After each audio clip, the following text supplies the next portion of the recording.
कहतर शिव शंकर यादव हमार नाम सुन के जार उखड़ जाला। नाम ये झारखंड हो उ नारेला रेले रानी के दुए ताल में एथी दाब के भाग रहल केकरा का हम मगो हमें कौना का बुझे नहीं रे। कोई जिला नहीं जो गुड्डू हलचल यादव से हिला नहीं, ऐसा कोई गांव नहीं जहां मनीष हलचलवा 10-20 जूता पिटाओ नहीं, ऐसा कोई जवार नहीं जहां मनीषवा के मौगी के 10-20 को भातार नहीं। इतना मार मार बोले कि लगतो कि डीजल भरी थी। कहता रे कि इनकर आवाज ठीक हो बाकी इनकर नाम सुन के कहते हमार डरे आवाज खराब हो गइल बा। भइल बा गुलाम अली के तू ही तार आवाज नाम भइल बा। 4 दिन के छौड़िया माई नाम ना 4 दिन के जोगी तारे एथी में बड़का बड़का जट्टा भइल बा तार जटवे तुर दे। अरे कितना जना ब्यास लोग के आवाज खोली लेत रहन, कितना जना ब्यास लोग के आवाज हम खोल दी हनी आ तू आवाज के फेर में पर तोहरो आवाज हमरे खोलल हो। हमनिए से खोली तार कहतर शिव शंकर यादव हमार नाम सुन के जार उखड़ जाला। नाम ये झारखंड हो उ नारेला रेले रानी के दुए ताल में एथी दाब के भाग रहल केकरा का हम मगो हमें कौना का बुझे नहीं रे। कहता रे कि हम जिला से आए नी ओ जब भोजपुरी ना बोलल जाला त तेहू मत बोल। तोरा के कहता भोजपुरी बोले के ते हिंदी में गाओ चाहे मगो हमें गाओ चाहे फ्रांस में इंग्लिश में गाओ। कहता रे कि हम भोजपुरी ना बोले नी मारे में एक जूता की लगबा मगही ना लगबा अंगिका भाषा बोले।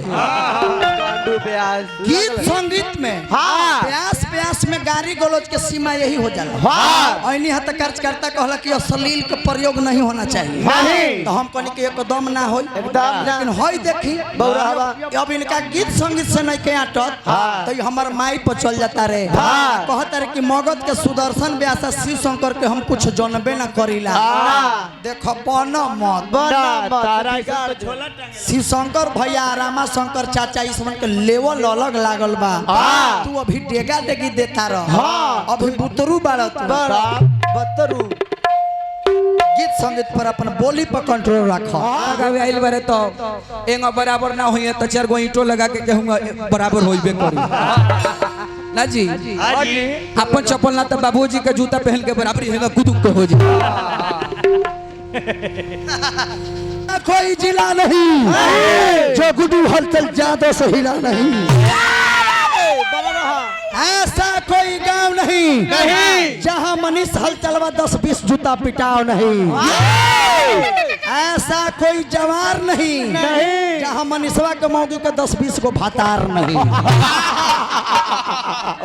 वागले भागले यहाँ से नाल बेंजू लेके भाग ले नहीं तो गुड्डू हलचल यादव आज तुझको दाग ले। मनीष हलचल ही बा मारबो की पेट्रोल गार्जियन है जुना इतना मार मार बोले कि लगतो कि डीजल भरी थी पेट्रोल पंप पर ना तोर बाबूजी के पंप पर ए मर्दे ताहार का टीम में के कलकार नाल बाद पुरस्कार हमारा देता रहे। ऐसे समझ जा कि ताहार दिन दासा कितना तो गोनैया मौगा देता रहा। रामा शंकर चाचा हो चाचा सुमिरन गइनी व्यास में कटाक्ष होला लेकिन पर्दा से होला। हम कहने की जौना समय से हमहू गायकी करतनी त गायकी के क्षेत्र में ताहरा जन्म ना भइल होई त ई कहत रहे कि हम गावतनी त तू माई के पेट के भीतर रहला ह। ए भैया जी सब कोई तो माईए के पेट से जन्म लेला आज नी बाबूए के भीतर से जन्म लेला। आज के डेट में जानता नहीं लड़का भी अपन बाबूजी के कहतर कि तू हमार बाबूजी ना हवा लड़का अपन बाबूजी के बाबूजी कहे के तैयार नहीं खन फोन पर रोज भैया भैया कहेले आई प्रोग्राम जमा में खाती रे तरे प्रणाम गुड्डू भैया प्रणाम गुड्डू भैया सुनाई तार सुनाई रिकॉर्डिंग मारा के सभ्यता में हाँ जी माई बहन पना सभ्यता में जब सीताहरण में रवा गावत रहनी है लड़के से हम सुनत नहीं वो तो अंडरवियर पहन के घूमत बहुत सुंदर हुआ धुन रार गुरुजी के घराना के गौतम तूफान जी के और वो कसट में बहुत गौले बाल काना लय हो अरे हाथ जोड़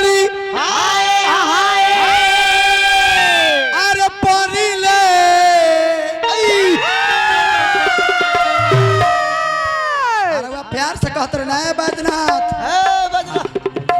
बजना अरे चराना बा ए माता अरे अकेले आई बाड़ू अब उनका कहाँ छोड़ देले बाड़ू अरे माना मोर कहा